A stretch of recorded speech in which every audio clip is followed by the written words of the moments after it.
বাংলাদেশ সহ আর ভারতে এই দুইটা দেশে এগুলো বেশি। আজ হাজারো মানুষকে জিকিরের নাম দিয়ে কলব পরিষ্কারের কথা বলে করছেন। আরে ভাই, জিনিস তো ওখানে নেই। নবীজি বলেছিলেন এই গোস্তটা ভালো হয়ে গেলে মানুষ ভালো হয়, এটা খারাপ হয়ে গেলে মানুষ নষ্ট হয়ে যায়। আমার এখানে যেটা আছে এইটা খারাপ হলে মানুষ তো খারাপ হয় না, খারাপ হয় এইটা।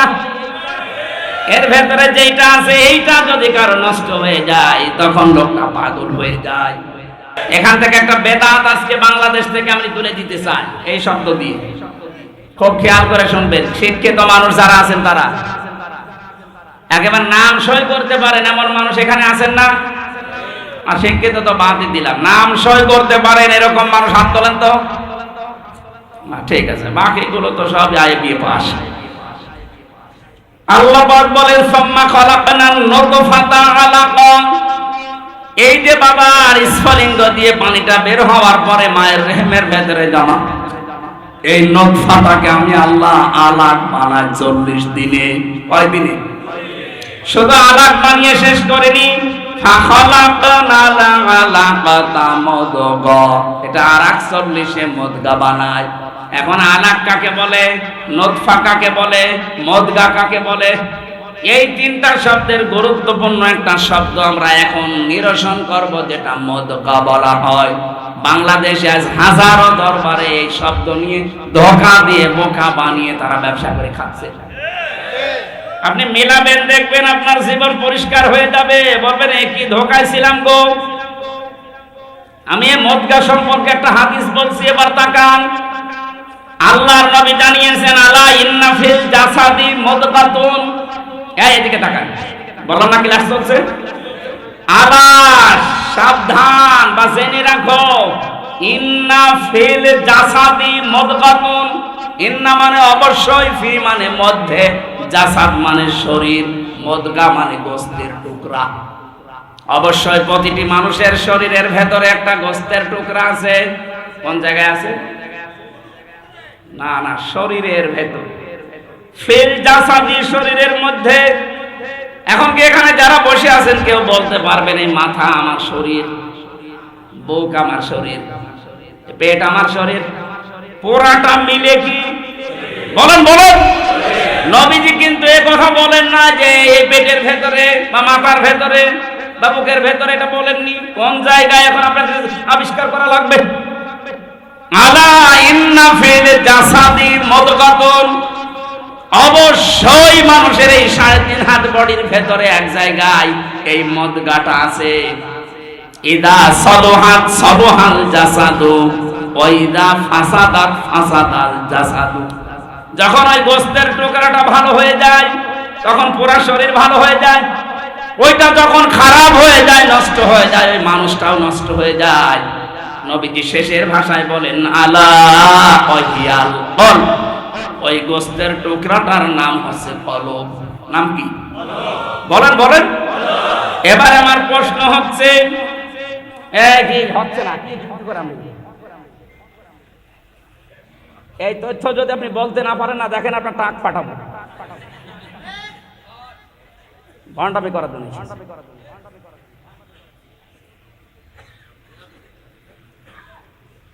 শব্দটা ছিল মুদগা। মুদগা শব্দ আপনি কম্পিউটারের কাছে যান, এই মুদগা শব্দ আরবিতে হোক, ইংরেজিতে হোক, বাংলায় হোক, পৃথিবীর 4.5 ভাষা আছে। যে ভাষায় লিখে ওর ভেতরে দেন, দেখেন মুদগা হওয়ার শর্ত বের করে দেবে। চিকিৎসা বিজ্ঞান জানাচ্ছে যে যদি মুদগা বলতে চান 3টা বিষয় লাগবে তার ভেতরে। 1 নম্বরের ভেতরে রক্ত থাকতে হবে। কি থাকবে? এই মায়ের যে রেহেমের ভেতরে বাবার যেটা জমা হয়, এটা কি রক্ত? কি? বীর্য। বলেন বলেন। এর আরবি নাম নুতফা। আরবি নাম কি? এই নুতফাটা 40 দিন পরেই কিন্তু বীর্য হয়ে যায় না। বীর্য পাল্টাতে পাল্টাতে 40 দিনে হয় আলাক। আলাক মানে আলাক শব্দের আবিধানিক অর্থ এখন বাস্তবে যেটা বিজ্ঞান দেখাচ্ছে, আলাক মানে ঝুলন্ত। এই যে যোগ বলে না, যোগ, যোগ এভাবে কি থাকে? ঝুলে থাকে। মায়ের জরায়ুর দেওয়ালের ভেতরে ঠিক চোখের মতো আমরা এভাবে 40 দিন ঝুলেছিলাম। তার আরবি নাম আলাক। ইকরা বিসমি রাব্বিকাল্লাযী খালাক, খালাকাল ইনসানা মিন আলাক। আলাক তার ব্যাখ্যা বিজ্ঞান এখন কম্পিউটারের কাছে, এখানে থাকলে আমি স্ক্রিনে আপনাকে দেখাতে পারতাম কি করে ঝুলি আছে। আমার মনে হয় এভাবে তথ্যগুলো আবিষ্কার করার মাধ্যমে মেডিকেলে যারা ছেলে মেয়েরা ডাক্তারি পড়ছে এদেরকে যদি এইভাবে আমরা দেখিয়ে বোঝাতে পারতাম, মুসলমান ছাত্র ছাত্রীদের ঈমান আরো বেড়ে যেত। আলাক মানে ঝুলন্ত। 2 নম্বরে আলাক মানে জমাট বাঁধা রক্ত। আলাক মানে 3 নম্বরে যোগ। 99টা অর্থ আছে এই শব্দটার। এতটুকু আল্লাহ শেষ করে দেয়নি, বলে 3 নাম্বারটা জায়গায় যেটা মুদগা হয়, মুদগার প্রথম শর্ত হতে হলে 40 দিন 80 দিনের পরে হয়ে যায় ওটা। প্রথমে রক্ত আসবে ওর ভেতরে, 2 নম্বরে চর্বি তৈরি হবে, 3 নম্বরে রাবারের উপরে কামড় দিলে একটা দোড়া কাটা ভাব তৈরি হয়। কি আপনি রাবারের উপরে কামড় দেন, একদম দাঁত বসে একটা দোড়া কাটা ভাব তৈরি হয়, ওইটা তৈরি হবে। এই 3টার সমন্বয়ে যেটা হয় তার আরবি নাম বলা হয় মুদগা।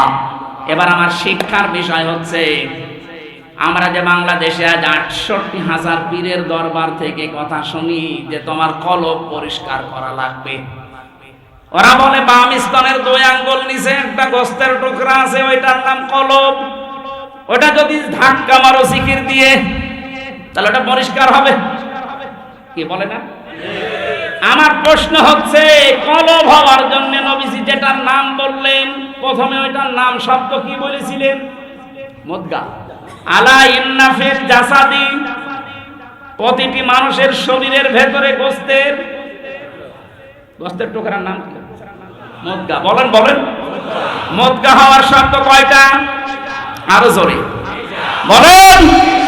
1 নম্বরে রক্ত থাকবে, 2 নম্বরে চর্বি, 2 নম্বরে 3 নম্বরে দোড়া কাটা ভাব থাকবে।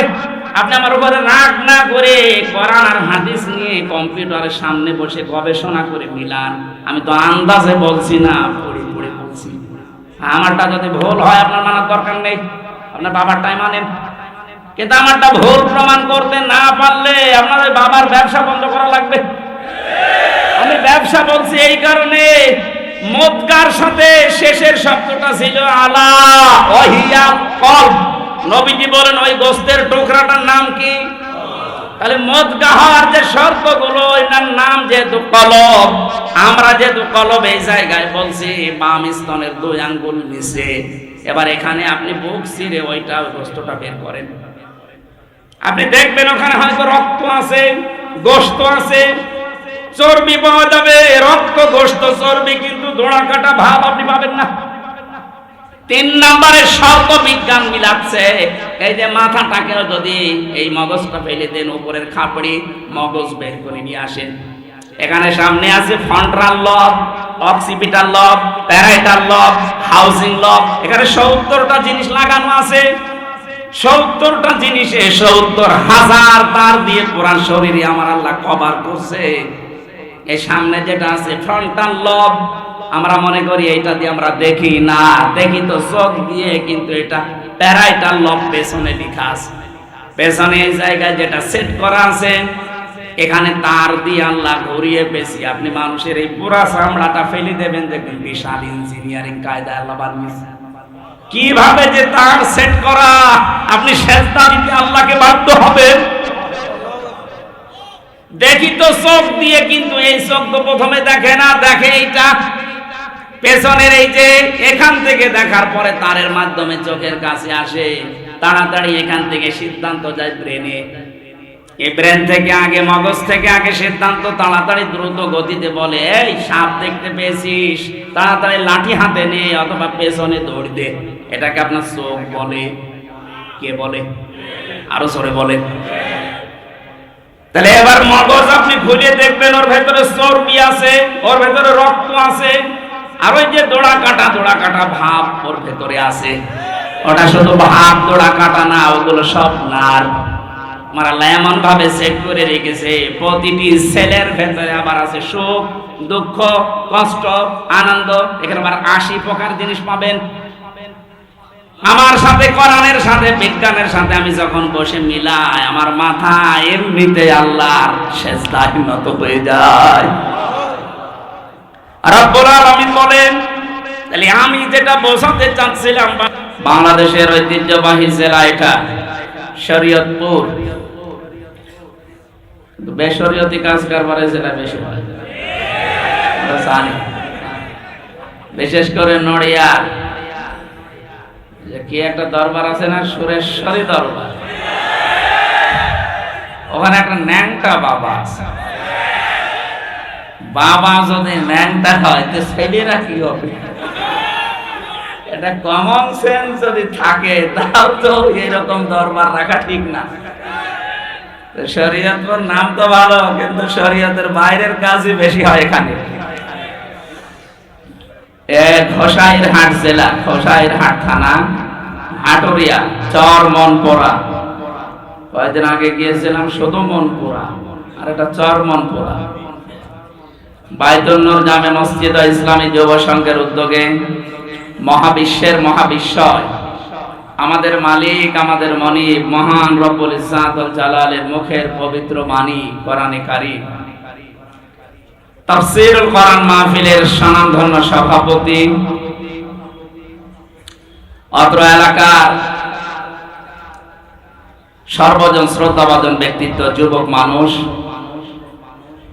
সমাজসেবক জনাব শাহাবুদ্দিন ইমন ভাই, যুগ্ম সাধারণ সম্পাদক বাংলাদেশ জাতীয়তাবাদী যুবদল, ঢাকা বিমানবন্দর থানা।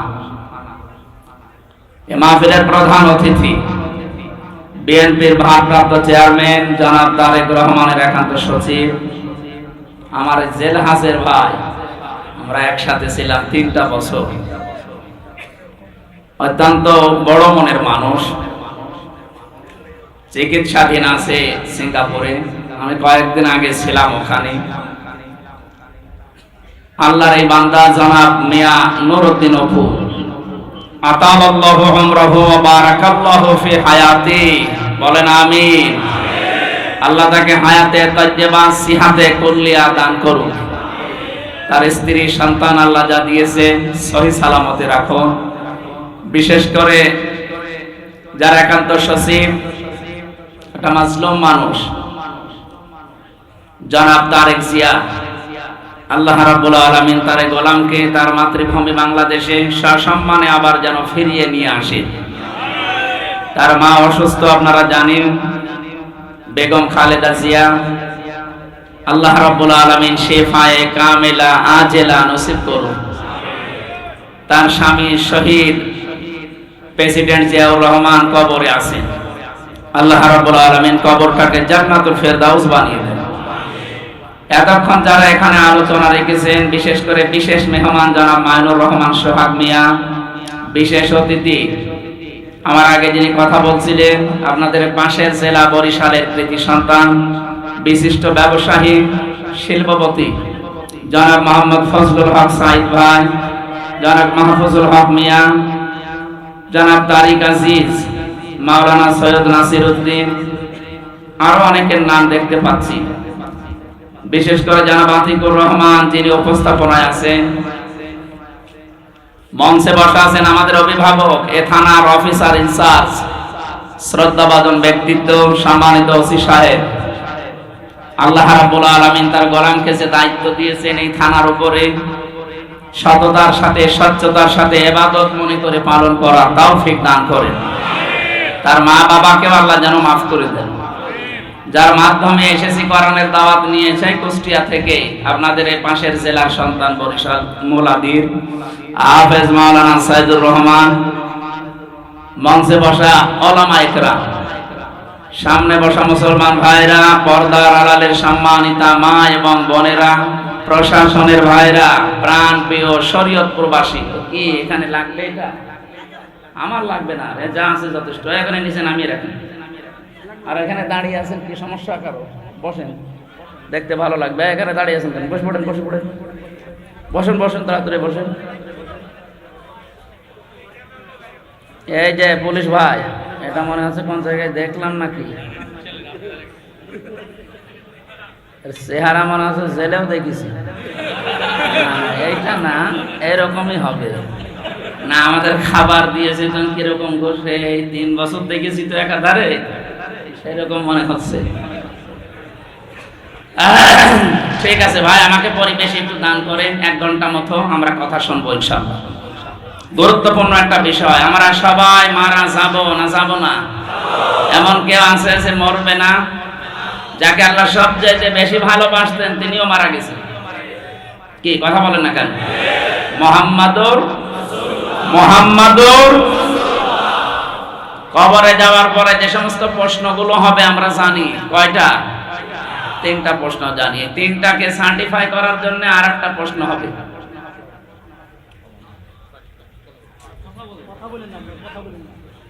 না, আমার প্রত্যেকটা কথা এখান থেকে জবাব নেওয়া লাগবে। তারপরে ক্লাস বললাম না, ক্লাস চলছে, ক্লাসের ভেতরে কেউ এসেরকম ডিস্টার্ব করে?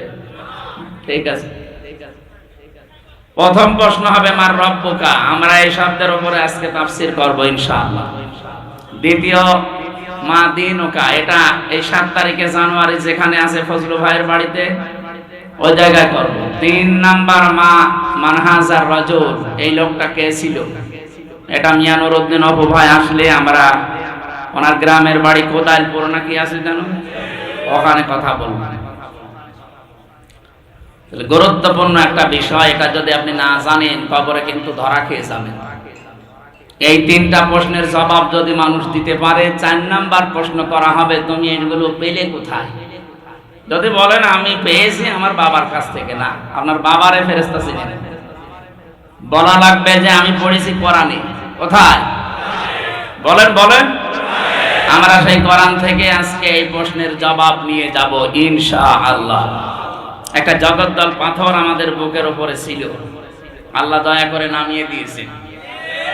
1500 বছর আগে এই পৃথিবীতে একটা যুগ ছিল, তার নাম IMA জাহিলিয়াতের যুগ। আর 1500 বছর পর 2024 সালের 5 আগস্টের আগ পর্যন্ত এই বাংলাদেশ একটা যুগ পার করেছে আওয়ামী জাহিলিয়াতের। অনেকে কথা বোঝে? শব্দের কিরকম মিল দেখেছেন? IMA জাহিলিয়া আর আওয়ামী জাহিলিয়া, দুইটা প্রায় একই। ওরা ওই সময় যা করতো এরাও প্রায় তাই করেছে। ওই সময় বাকশক্তির রত্ন ছিল, যারা দায়িত্বে ছিল তাদের কাছে।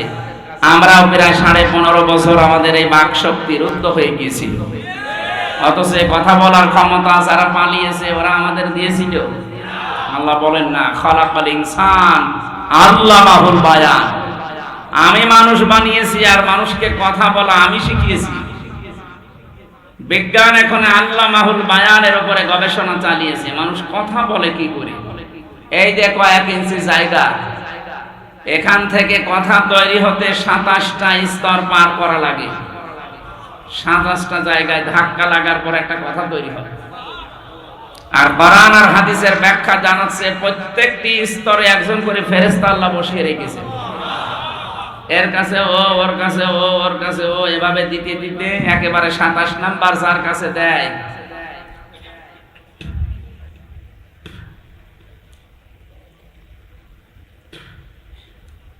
ও আসে তখন এই মুখের গর্ত দিয়ে কথাটা বের করে দেয়।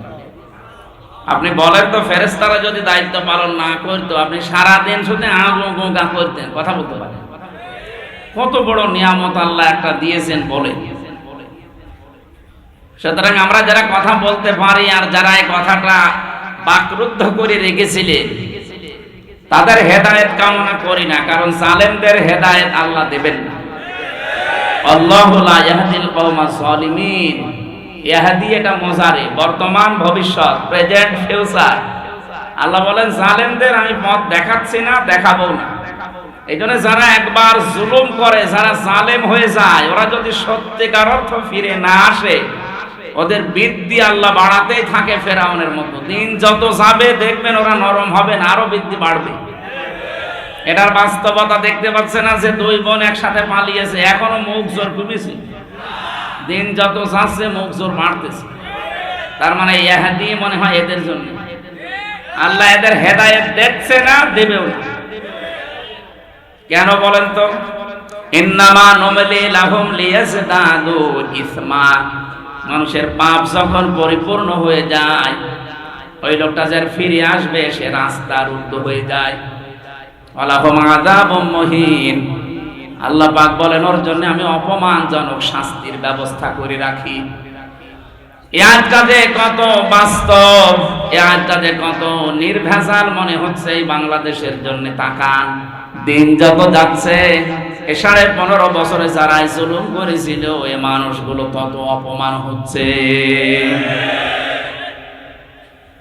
আল্লাহ পাক বলেন ফাতিল কাবয়তুহুম খাবিয়াতাম বিমা সালামু ইন্না ফি যালিকা লাআয়াতান লিকাওমিন ইয়ালামুন। সূরা নমলের 53 নম্বর আয়াত, 19 নম্বর পারার 20 নম্বর পৃষ্ঠা 7 নম্বর লাইনে আছে। এটা তাফসিরে ফি জিলালিল কোরআনে পাবেন। আল্লাহ যেন তার এই আঙ্গুল দিয়ে এভাবে শরীয়তপুরের মানুষদেরকে দেখাচ্ছে, ফাতিল কাবয়তুহুম, এই সেই ঘর, খাবিয়াতান, আল্লাহ জনশূন্য করে দিয়েছেন, সার শূন্য করে দিয়েছেন, ওজার গৃহ বানিয়ে দিয়েছেন, বিমা যালামু, তাদের জুলুমের কারণে। 64টা জেলা দেশে, 630টা থানা আছে। যারা দায়িত্বে ছিল তাকান, অধিকাংশ জালেমদের বাড়িতে অফিসে টর্চার সেল ছিল। শুধু আয়না ঘর ওই ডিসিএফআই বানিয়েছে তা না, ডিবি অফিসে আয়না ঘর তা না, এদের বাড়িগুলো, এদের অফিসগুলো আয়না ঘর ছিল। আল্লাহ বলেন এই জুলুমের কাজ কারবার যেখান থেকে পরিচালিত হতো, যেখানে জুলুমের দুর্বিসন্ধি হতো, মানুষকে কষ্ট দেওয়ার জন্য যে জায়গাগুলো ব্যবহার হতো, হে নবী আপনি একটু তাকান না কেন, ওই বাড়ি ঘরগুলো আমি আল্লাহ সার শূন্য করে দিয়েছি। এর বাস্তব প্রমাণ বাংলাদেশের জালেমদের বাড়ি ঘর আর অফিসগুলো। আমার কুষ্টিয়ার হানিফ সাহেবের বাড়ি আগস্টের 5 তারিখের বিকাল 5টা বাজতে ইট ও মানুষ খুলে নিয়ে চলে গেছে। আমি গতকালকে আসার সময় বাড়ির সামনে দেখলাম, আল্লাহ কি অবস্থা, বাড়ি আল্লাহর এই খাবিয়াতান শব্দের সাথে মিলে গেছে। আল্লাহ পাক যেন দেখাতে চাচ্ছে বাড়ির দিকে তাকান, এটা জনশূন্য করে দিয়েছি, সার শূন্য, এটা উজাড় গৃহ, মানুষ এখন জাতীয় টয়লেট বানিয়েছে। জাতীয় টয়লেট কেন বললাম? একবারে 5-7 জন যাচ্ছে প্রসাব করতে, বিভিন্ন দিকে মুখ করে সবাই একসাথে, মনে হচ্ছে জামাতবদ্ধ প্রসাব চলছে। কয়েকটা কারণ আমি পেয়েছি, ভালো করে খেয়াল করুন। জালেমদের বাড়ি শুধু হানিফ সাহেব একটা না, বাংলাদেশ প্রত্যেক জায়গায় আপনি এইটা দেখবেন। আপনাদের গোপালগঞ্জ, শরীয়তপুর, মাদারীপুরে হয়তো হালকা পাতলা হয়েছে, কিন্তু এগুলো সব চাইতে বেশি হয়েছে চট্টগ্রাম বিভাগে।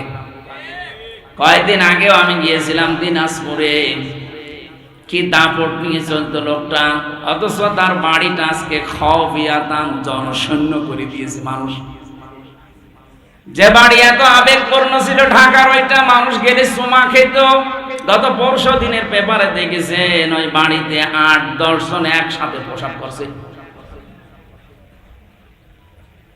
3 মাসের ব্যবধানে যদি অবস্থা আল্লাহ বানিয়ে দিতে পারে, আপনি দেখেন আবু জেহেলের বাড়িকে যদি আল্লাহ ইন্টারন্যাশনাল পায়খানা বানাতে পারে, পৃথিবীর জালেমদের যত বসবাসের জায়গা, দাপটওয়ালা জায়গাগুলো আল্লাহ দেখবেন ইন্টারন্যাশনাল পায়খানা বানিয়ে দেবে। কয়েকটা কারণ আছে তার। 1 নম্বরে, রোগ শোক থেকে বাঁচার জন্য জালেমদের জায়গাগুলো ব্যবহার করবে মানুষ। এটা আমি নিজে 16 সালে হজে গিয়েছিলাম, 7 চক্কর দিলাম কাবা শরীফে, বেশ ভালোই লাগছিল। হঠাৎ উপর দিয়েছে ঘুরিয়ে দেখি পেটে ব্যথা, যন্ত্রণা তীব্র। কি গো, এতক্ষণ তো ভালো ছিলাম, এখন পেটে ব্যথা করছে কেন? ওখানে যে দায়িত্বে আছে পুলিশ, ওনার ভাষা দিয়ে বললাম, ভাই এতক্ষণ তো ভালো ছিলাম, এখন আমার পেটে হঠাৎ ব্যথা করছে। পুলিশ আমারে বলে, হাজি হল হজ্জা তাই না বিলাদুকা, হাসি দেশ কোথায়? যে তুমি বাংলাদেশ, বাংলাদেশ থেকে এসেছি। আমারে বলছে, আপনি জানেন না এটা কোন জায়গা? না তো, এটা আবু জাহেলের বাড়ি, আপনি এখনো পায়খানা না করে দাঁড়িয়ে আছেন, তাড়াতাড়ি করেন। সত্যি কথা যে কোরআন শরীফ আমার সামনে, পায়খানা করে দেখি আমার পেটের ব্যথা ভালো হয়ে গেছে। আল্লাহ আমাকে ডাক দিয়ে যেন বলতে চাচ্ছে, হামজা এত টাকা খরচ করে 6,500 কিলোমিটার দূর থেকে আসলে আর পায়খানা না করে চলে যাবা, তাড়াতাড়ি করো। আমার তো মনে হচ্ছে বাংলাদেশে যাদের পেটে ব্যথা হবে, প্রসাবে সমস্যা হবে, জালেমদের ওই বাড়িতে করলে আল্লাহ মনে হয় ভালো করে দেবে। না তো 8-9 জন একসাথে যাচ্ছে কি করে?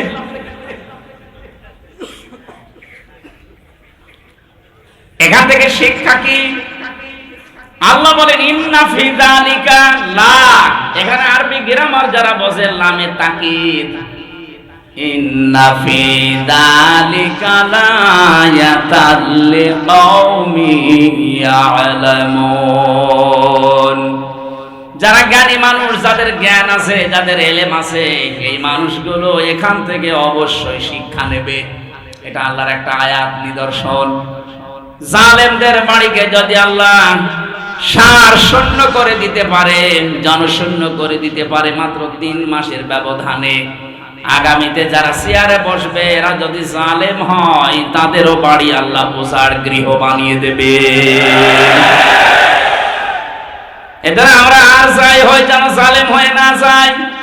মাজলুমের যে কত দুঃখ, কত বেদনা, আল্লাহকে বলা ছাড়া কেউ থাকে না মাজলুমের, এটা আমরা তো প্রমাণিত।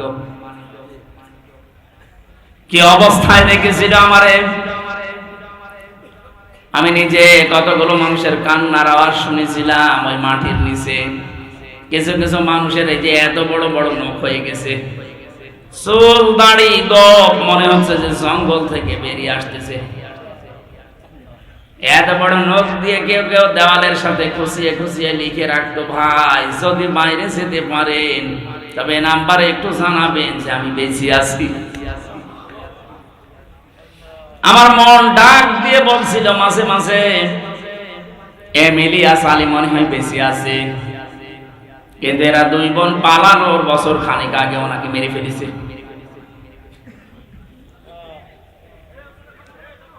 আপনি চিন্তা করতে পারেন, মুফতি ফখরুল ভাই আমার সাথে ছিল, উনি আমারে বলছে, হামজা ভাই আপনার সাথে কি করে আমি জানি না, তবে আমার পায়ের ভেতর দিয়ে হাত দিয়েছে এইভাবে, সামনে যে লোহার ব্যারিকেড দেওয়া আছে ওর সাথে হাত দিয়ে হ্যান্ডকাপ দিয়ে আটকিয়ে দিয়েছে। আরে 5 মিনিট 10 মিনিট না, বছরের পর বছর, 1-1.5 মিনিট 2 মিনিট সময় দিল টয়লেট করার জন্য। সকালে কয়েকটা ছোলা দিয়ে যেত, পচা তাও হালকা খাওয়া যায় না। দুপুর বেলা 1 মোটা ভাত দিয়েছে, মনে হচ্ছে কেউ মাখিয়ে দিয়েছে, খেলে খান, না খেলে রোজা থাকেন। রোজা যে থাকবেন তাও তো সমস্যা, কারণ এখন কি দিন না রাত আপনি জানেন না। এটা যে কোন বছর আমরা জানি না, কোন মাস তাও জানি না, কি বার আমাদের জানা নেই, কয়টা বাজে তাও জানি না। যারা দায়িত্বে থাকতো, যদি ভালো মানুষ হতো তাহলে জিজ্ঞাসা করলে বলতো যে এখন এই কয়টা বাজে। আর যদি হয়তো মালায়ন, ওর কাছে তারা আলেম জালেম নেই, ওর কাছে সব সমান, খালি ঝাড়ি দিত। কিসের নামাজ, কিসের রোজা? নামাজ রোজা করলে যদি বাঁচা যায়, যে কই কেউ তো বের করে যায় না। আমি 10 দিনে 3টা বছর আমি ফাঁসির কন্ডেম সেলের ভেতরে ছিলাম, আর 10 দিন ছিলাম ওই রিমান্ডে। আমার 10 দিনে অবস্থা যা করেছে, এখনো পর্যন্ত আমার শরীর স্বাভাবিক না। এত পাওয়ার ঔষধ চলছে, ভেতরে তো কোনো চিকিৎসা নেই।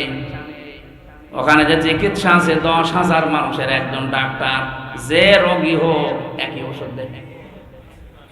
আপনার যে রোগের কথাই বলেন একই ওষুধ, ও মানুষের রোগ আরো বাড়বে। আমার পিঠে ওই থেকে যে এই মেরুদণ্ডে ব্যথা এখনো পর্যন্ত ভালো হয়ে যায়নি। এই পাওয়ার আলা বডি প্রতিদিন প্রায় 2000 2500 পাওয়ারের বডি চলছে। এই কারণে আমার শরীর স্বাভাবিক হচ্ছে না। দোয়া করছি এই হাজারো মানুষ নিয়ে মুসাফির অবস্থায়, আল্লাহ তুমি কোরআনের জন্য আগের অবস্থায় আমাকে আবার ফিরিয়ে দাও। এই যে জগৎ দল পাথর আল্লাহ রাব্বুল আলামিন আমাদের বুকের উপর থেকে সরিয়ে আমাদের বাক শক্তি ফিরিয়ে দিয়েছেন, এখন কথা বলতে পারি। আল্লাহ যেন এটা কিয়ামত পর্যন্ত বাংলাদেশে জারি রাখেন, বলেন আমিন। কোরআনে কারিমের যে আয়াত থেকে কথা শোনার জন্য আমরা বসে আছি, কবরের 3টা প্রশ্নের জবাবের 1 নাম্বার প্রশ্ন, মার রব্বুকা, তোমার রব কে? এ কথা যদি সত্যি আমরা বলতে চাই, দুনিয়াতে মাস্ট বি 5টা প্রশ্নের উত্তর আপনাকে জোগাড় করা লাগবে। এই যে রব শব্দের ভেতরে কেউ যদি কবরে যে বলতে চাই রব্বি আল্লাহ, আমার রব আল্লাহ, ফেরেশতারা জবাব হয়ে গেছে, তখন বলবে 5টা বিষয়ের জবাব চাই। কয়টা? আপনি বলবেন রব্বি আল্লাহর, ফেরেশতা চলে যাবে না, 5টা বিষয় জিজ্ঞাসা করবে। এবার আমরা তাফসীর থেকে ওই কথাগুলো তুলে এনেছি, দেখি আমাদের জীবনে ওই 5টা বিষয় আছে কিনা। যদি থাকে তাহলে আপনি কবরে বলতে পারবেন রব্বি আল্লাহ, আমার রব আল্লাহ। আর যদি 5টা 4টা পারেন, 1টা পারবেন না, কবরে আপনার মুখে আটকে যাবে, বলতে পারবেন না। তখন বলবেন লা আদরি, আমার কিছু জানা নেই। যেই বলবেন জানা নেই, ফেরেশতা বলবে নিয়ে আয় মুগুর, পিটাতে থাক। আমরা যারা ধরা খেয়ে না যাই আছে, এই জন্য আজকের এই আয়োজন। এত কষ্ট করে ইমন ভাই সহ, টিটো ভাই সহ যারা এই আয়োজনে আঞ্জাম দিয়েছেন, আমাদেরকে বাঁচাতে চান আমরা যেন কবরে ধরা খেয়ে না যাই। কথা বলে ঠিক কিনা? একেবারে নিস্তব্ধ হয়ে এবার শুনবেন, বলেন আউযু বিল্লাহি মিনাশ শাইতানির রাজিম, বিসমিল্লাহির রহমানির রহিম,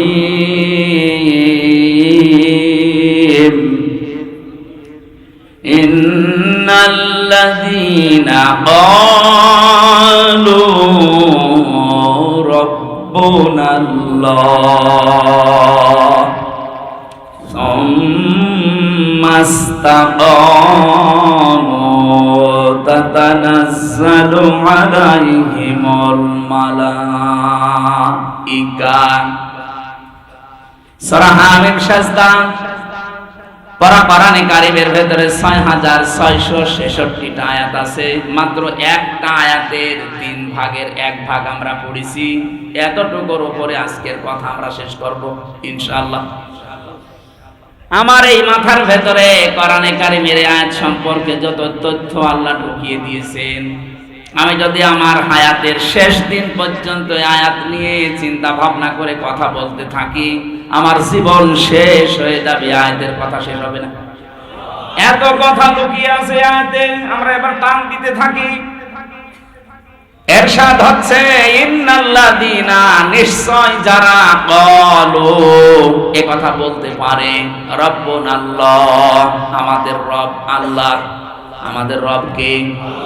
এটা বলার পরে শেষ না, সুম্মাস্তাকামু, এর উপরে যারা দৃঢ় থাকে, এর উপরে যারা ইস্তেকামত পয়দা করে, টিকে থাকে, অটল থাকে, অটল থাকে, স্থিতিশীল জীবন তৈরি করে শব্দের উপরে। এই যে 2টা কথা বললাম, শুনতে যত সহজ মনে হচ্ছে, এই 2টা কথা মেনে জীবন চালানো অত সহজ না। কথা বলে না কেন? আয়াতে আল্লাহ আমাদের কাজ দিয়েছেন 2টা। যদি সত্যি এই 2টা কাজ আমরা দুনিয়ার এই ছোট্ট হায়াতে করতে পারি, আল্লাহর কসম আল্লাহ পরবর্তী 3টা পুরস্কার অবশ্যই দেবেন। এবার আসেন তো, প্রথম শব্দ ছিল রব। রব মানে, আমরা অনেকেই মনে করি রব মানে আল্লাহ। আল্লাহ একটা নাম। রব শব্দের আমি 19টা অর্থ পেয়েছি, তাফসিরে সামারাইজ করে বানিয়েছি 5টি। আপনার এই জীবনে যদি প্র্যাকটিক্যাল লাইফে 5টি মিলাতে পারেন, কবরে আপনি নির্দ্বিধায় বলতে পারবেন রব্বি আল্লাহ, ফেরেশতা আমার রব আল্লাহ। আমি তাফসির থেকে বলছি। এবার এক নম্বরে রব শব্দের শাব্দিক অর্থ বেশি। রব মানে সৃষ্টিকর্তা। রব মানে কি? 2 নম্বরে রব মানে রিজিকদাতা। 3 নম্বরে রব মানে মা'বুদ। 4 নম্বরে রব মানে আইনদাতা। 5 নম্বরে রব মানে অভিভাবক। এবার আসেন তো একটা করে আমরা কোরআনে কারিমের সাথে মিলিয়ে দেখি এই 5টা আমার জীবনে আছে কিনা। 1 নম্বরে রব মানে সৃষ্টিকর্তা, স্রষ্টা। সৃষ্টিকর্তা হিসাবে আমরা আল্লাহকে মানি। কথা বললেন না? আল্লাহ রাব্বুল আলামিন আমাদের যে প্রথম এই দুনিয়াতে আয়াত দিয়েছেন পড়ার জন্য, তার ভেতরে এই নামটা আছে, ইকরা বিসমি রাব্বিকাল্লাযী খালাক। আল্লাহ বলেন পড়ো ওই রবের নামে যিনি তোমাকে বানিয়েছেন, সৃষ্টি করেছেন। এখান থেকে কয়েকটা মাসলা বের হয়, আলেম যারা আছেন তাদেরকে বলছি। 1 নাম্বার, বিশ্ব নবী যেদিন নবুয়ত পান তিনি 40 বছর বয়সে হেরা গুহায় ধ্যান করেছিলেন একাধারে 3 মাস। 3টা মাস ধ্যান করার পরে তাকে প্রথম আল্লাহ এই শব্দটা দিয়েছেন জিবরাইলকে দিয়ে। ফেরেশতা এসে বলে ইকরা ইয়া মুহাম্মদ, এ মুহাম্মদ সাল্লাল্লাহু আলাইহি সাল্লাম পড়েন। বলেন মা আনা বিকারি, আমি পড়তে পারি না। 3 বার বলার পরেও তিনি বলেন না আমি পড়তে পারি না। ফেরেশতা জিবরাইল যখন বুকের সাথে চাপ দিয়ে বলেন ইকরা বিসমি রাব্বিকাল্লাযী খালাক। হে মুহাম্মদ পড়েন আপনার রবের নামে যিনি আপনাকে বানিয়েছেন। তাফসীরের কিতাবে আছে ফি জিলালিল কোরআনে, মুহাম্মদ রাসূলুল্লাহ 1 সেকেন্ড আর দেরি করেন না, এবার 5টা আয়াত জিবরাইলের সাথে সঙ্গে সঙ্গে পড়েছিলেন। আমার পড়ছিলেন, আরো অধিকাংশ জায়গায় রবের নামটা তুলে দিয়েছিলেন। বিশ্ববিদ্যালয়গুলোর মনোগ্রামে লেখা থাকলো ইকরা বিসমি রাব্বিকাল্লাযী খালাক, রব্বি জিদনি ইলমা, ইন্নাদ দীনা ইনদাল্লাহিল ইসলাম, আল ইয়াউমা আকমালতু লাকুম দীনাকুম। এই শব্দগুলো সবই এই 15.5 বছর আপনারা পাল্টিয়ে ফেলার পায়তারা করেছিলেন। অনেকগুলো জায়গা থেকে পাল্টিয়েও দিয়েছিলেন। পড়া যদি রবের নামে মুসলমান না পড়ে, কে হরের নামে পড়বে বলেন? যতগুলো সূক্ষ্ম ষড়যন্ত্র ছিল এই 15.5 বছরে, এই দাদা বাবুদের যতগুলো ষড়যন্ত্র আমাদের উপরে ছিল, তার 1 নম্বরে এইটা, আমাদের পুরা জাতিকে তারা আল্লাহর দিক থেকে মুখ ফিরিয়ে নাস্তিকতার শিক্ষা দেওয়ার জন্য রব থেকে ভুলিয়ে রেখেছিল। আপনি পড়েন কিন্তু রবের নামে না, একদম বাগদম ঘোড়াদম সাজে কি পড়বো? হাঁটতে মাটিম টিম তারা মাঠে পাড়ে ডিম, কি পড়বো আমি? আপনি তো পড়তে বললে এমন লোকের নামে, এমন সত্তার নামে পড়তে বলবেন যিনি আমাকে বানিয়েছেন। এবার আসেন তো এই যে খালাক শব্দ, এটা রবের প্রথম অর্থ। রব্বিকাল্লাযী খালাক, রবকে যিনি বানিয়েছেন। যিনি কি করেছেন? বানিয়েছেন আমাদেরকে কে? রব। বলেন বলেন। আমাদের আদি পিতা যিনি হযরত আদম আলাইহিস সালাম, তাকে শুধু আল্লাহ বানিয়েছেন মাটি দিয়ে। আমাদের কাউকে আল্লাহ সরাসরি মাটি দিয়ে বানাননি, বানিয়েছেন মাটির নির্যাস দিয়ে। হযরত আদম আলাইহিস সালামকে আল্লাহ বানাতে জিবরাইল, মিকাইল, ইসরাফিল 3 ফেরেশতা পাঠিয়েছিলেন জমিনে। একজনও মাটির কান্না দেখে মাটি নিয়ে যেতে পারে নাই। এটা তাফসীরে হাক্কানির ভেতরে আছে। শেষ পর্যন্ত আজরাইল এসে 1 খাবা মাটি নিয়েছিলেন, 1 খামসা। মুফাসসির বলেন 1 খামসার ভেতরে আজরাইলের মাটি ছিল 40 মণ। ফেরেশতাকে বললেন নিয়ে যখন এসেছো বানাও। তার সাথে 70,000 ফেরেশতাকে আল্লাহ সহযোগী বানিয়ে হযরতে আদমের এই দেহটা বানিয়েছিলেন শুধু। 60 হাত লম্বা, 120 হাত লম্বা, 60 গজ, 36 হাত মোটা, বিশাল দেহ বানিয়েছে ফেরেশতারা ওই 1 মোট মাটি দিয়ে। আল্লাহ রাব্বুল আলামিন বলেন থাক, এবার যে চেহারা এটা আমি আল্লাহ নিজে বানাবো। কে বানিয়েছে? ওয়ালাকাদ খালাকনাকুম সুম্মা সাওয়ারনাকুম। আল্লাহ পাক বলেন তোমাদেরকে আমি বানিয়েছি, বিশেষ করে এই চেহারাটা, এখানে কারো হাত নেই। এই চেহারাটা আমি আল্লাহ নিজের কুদরতি হাত দিয়ে খুব শিল্পীর তুলির আকারে সাজিয়েছি। মানুষের চেহারা এই জন্য এত সুন্দর, তামাম দুনিয়ার যত সুন্দর আছে সব চাইতে বেশি সুন্দর মানুষের এই চেহারা। মেয়েরা যারা এসেছেন, মেয়েরা এসেছেন, সম্মানিত মা বোনদেরকে এখানে একটা মাসলা বলি। অনেকে রাগ হয়ে গেলে ছেলে মেয়েদেরকে বলে ফেলে তোর মুখে লাথি দেব, না, এটা কবিরা গুনাহ হবে। এই মুখটা আল্লাহ নিজে বানিয়েছেন, এই জন্য মুখের অনেক দাম। আপনি এ কথা বলতে পারেন না। আল্লাহ রাব্বুল আলামিন কোরআনে কারিমে আমাদেরকে এই ইঙ্গিত দিয়েছেন, লাকাদ খালাকনাল ইনসানা ফি আহসানি তাকওয়িম। এই পৃথিবীর যত সৃষ্টি আছে সব চাইতে সুন্দর, আহসান ইসমে তাফসীর, এটা সুপারলেটিভ ডিগ্রি বলা হয়। এর উপরে আর সৌন্দর্য হয় না।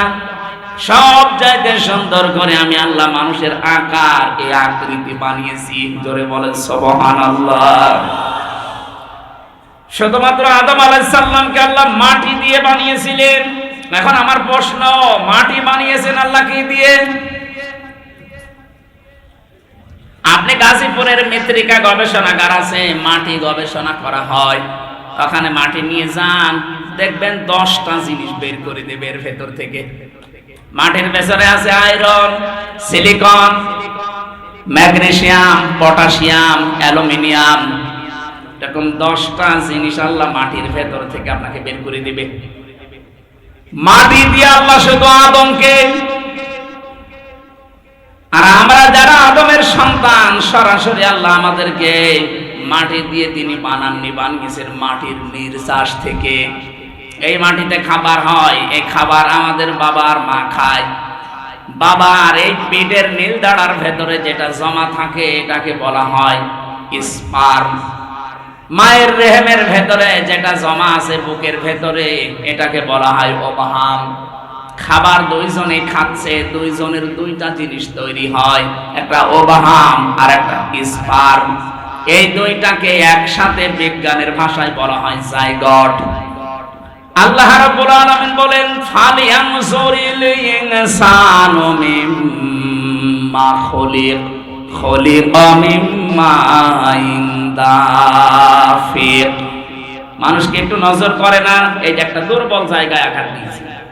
আপনি যে অহংকার করেন, এজন্য আল্লাহ এমন জায়গায় আঘাত দিয়েছেন যে অহংকার সব মাটির সাথে মিশে যাবে। কে নিয়ে অহংকার করো? তুমি কি একটু নজর করো না কি দিয়ে তোমারে বানালাম? বাবার স্ফলিঙ্গ দিয়ে দ্রুত গতিতে বের হয়ে যাও এক ফোঁটা না পাক পানি, যেটা মায়ের রেহেমের ভেতরে জমা হয়। আল্লাহ এখানে দুইটা তথ্য আমাদেরকে দিয়েছেন। এক নম্বরে, ইয়াখরুজু মিন বাইনিস সুলবি ওয়াত তারাইব।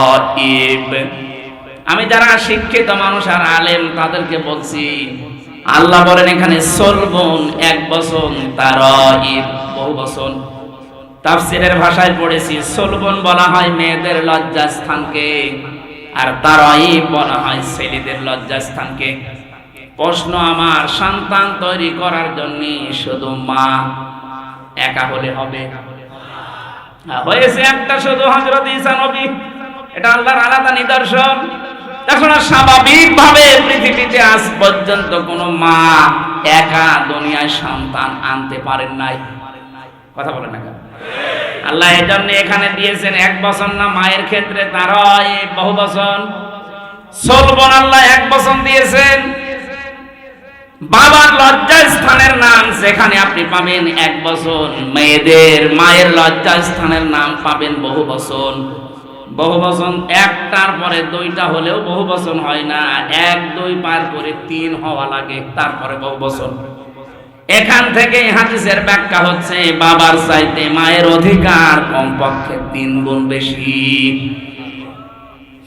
পৃথিবীতে একটা সন্তানের জন্য বাবা যা করে, যে কষ্টটা, বিজ্ঞান এখন কষ্ট পরিমাপ করার যন্ত্র আবিষ্কার করেছে। এতে কষ্ট এটা কিন্তু মাপা যায়। একটা পুরুষ মানুষকে যদি 45 ডিগ্রি কষ্ট আপনি দেন, 45 ইউনিট, ও মারা যাবে। এর চাইতে বেশি সহ্য ক্ষমতা পুরুষের শরীরে আর নেই। কিন্তু বিজ্ঞান জানিয়েছে একটা মা যখন সন্তানকে দুনিয়া আনতে ডেলিভারির কষ্ট সহ্য করে, কমপক্ষে 57 ইউনিট কষ্ট সহ্য করা লাগে। কি বুঝলেন এখান থেকে বলেন তো? আপনার মতো হামসাকে এই দুনিয়ার মুখ দেখাতে গিয়ে আপনার মা 45 না 57 না 45 না 46 না 57 ইউনিট কষ্ট সহ্য করেছে, যেটা পৃথিবীর কোন পুরুষ সহ্যের বাইরে। নবীজি বলেন যে জানে খেদমত যদি করতে চাও মায়ের করবা, এরপরে মায়ের, এরপরে মায়ের, এরপরে 4 নম্বরে নবীজি বলেছেন বাবার। আমি চিন্তা করেছিলাম এই হাদিসটা নিয়ে, বাবার কথা আল্লাহর নবী 4 নম্বরে দিলেন, ও না বললেও সাদা হতো। প্রথমে 1 2 3 দিয়ে দিলেন মাকে কেন? সূরা আহকাফের 15 নম্বর আয়াতে আল্লাহ এই ব্যাখ্যাটা নিজে দিয়েছেন।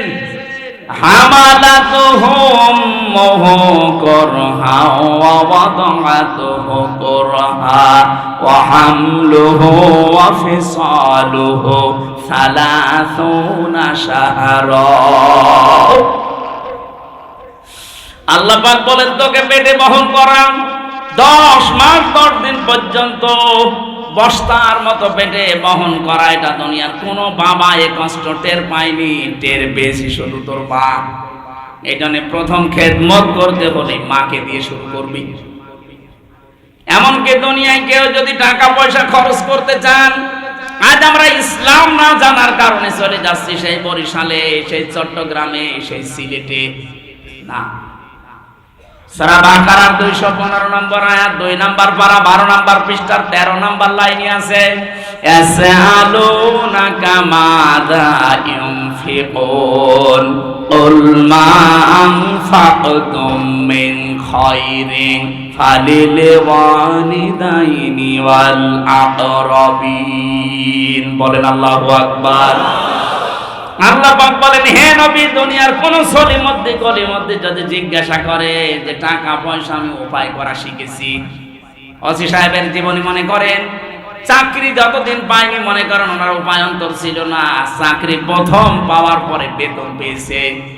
এখন যদি আল্লাহকে জিজ্ঞাসা করে রব্বুল আলামিন তুমি তো আমাকে বানিয়েছো, আমার জীবনের এই প্রথম ইনকাম আজকে প্রথম উপায় করা শিখেছি, প্রথম বেতনটা আমি কি মসজিদে, মাদ্রাসা, এতিমখানায়, বাবার দরবারে দিয়ে আসবো? আল্লাহ বলেন না, প্রথম নাম্বারে তুই ভালো ভালো কাজে এই টাকাটা খরচ করবি। উনি যদি প্রশ্ন করে আল্লাহ ভালো কাজ দুনিয়ায় কোনটা, আল্লাহ নিজে ব্যাখ্যা দিয়েছেন। কারো হাতে ব্যাখ্যা আল্লাহ ছেড়ে দেয়নি। যদি আমার হাতে দিত, অসিরে বলতাম আপনি জায়গা পাচ্ছেন না, আমারে দিয়ে দেন। কোন বাবারে জিজ্ঞাসা করলে দরবারের বাবা বলতো কাজ পাচ্ছেন না, দুটো ছাগল কিনে দেন। এজন্য আল্লাহ ব্যাখ্যা নিজের হাতে রেখেছেন। কুল মান ফাকতুম মিন খায়রিন ফালিল ওয়ালিদাইনি ওয়াল আকরাবিন। আল্লাহ পাক বলেন প্রথম নম্বরে খরচ করবি তোর ভালো কাজ। ভালো কাজ দুনিয়ায় শুরু হবে তোর মা আর বাবা দিয়ে। সুতরাং জীবনের প্রথম ইনকাম, প্রথম টাকা পয়সা খরচ করার দায়িত্ব আপনার। কে দিচ্ছেন? কার জন্য? মা বাবার। বলেন বলেন। প্রথমে মা বাবা, এরপরে আল আকরাবিন, নিকট আত্মীয় স্বজনের ভেতরে গরিব থাকলে তাদের, এরপরে এতিম, এরপরে মিসকিন, এরপরে অসহায়। এই যে 5 জনের সিরিয়াল বললাম, এর ভেতরে বরিশাল আছে।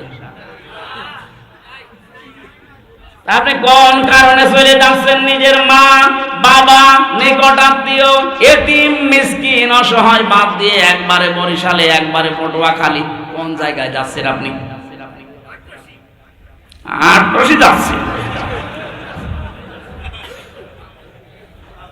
এই জন্যই তাফসীর মাহফিলে আসতে হয়। এই আয়াতটা যদি ক্লিয়ার করে যেতে পারি, তাহলে ওসি সাহেবের থানায় অনেক মামলা আমার মনে হয় কমে যাবে। কথা বলে না কেন? আমি 4-5 দিন আগে গিয়েছিলাম ওই যে নীলফামারী জেলা কিশোরগঞ্জ থানা, ওখানে মাহফিলের যিনি সভাপতি বলছে চলেন বৃদ্ধাশ্রম বানিয়েছি দেখি আসেন। যে দেখলাম এই কোলে প্রায় 20 জন মা, এই কোলে 20 জন বাবা সব বসে আছে। তাদের চোখের দিকে তাকিয়ে আমি বুঝতে পেরেছি প্রত্যেকটি মার বাবা সন্তানের জন্য বরদোয়া করছে, অথচ তাদের ছেলে মেয়েরা সব বড় বড় বিজনেসম্যান, অফিসার। শুধু ছেলের দোষ এখানে না। আমি যতটুকু সেই কয়েকজনের সাথে কয়েক মিনিট কথা বলে বুঝতে পেরেছি প্রত্যেকেই দোষ দিয়েছে শুধু তার বৌমার। ছেলেদের দোষ দিয়েছে কয়েকজন, কিন্তু যতজনকে জিজ্ঞাসা করলাম আপনার অবস্থায় শেষ বয়সে, বলছে আমার ছেলে শুধু একা দোষ না, দোষ আমার বৌমার। আমার বৌমা শুধু আমার ছেলেকে শুধু আমার জন্য পীড়া দিত, কষ্ট দিত, যে এ বুড়ি বাড়ি থাকলে আমরা থাকবো না। শেষ পর্যন্ত ছেলে বাধ্য হয়ে আমাদের বৃদ্ধাশ্রমে রেখে গেছে। আচ্ছা, তো 10টা মাস 10টা দিন এত কষ্ট সহ্য করেছে আমার জন্য এই মা। আল্লাহ ব্যাখ্যা দিতে গিয়ে বলেন এত কষ্ট দুনিয়ার কোনো বাবা সহ্য করেনি। ওখানে যে বাবা মায়ের লাইনে 20 জন বসা দেখলাম, ওদের কি ছেলে মেয়ে নেই?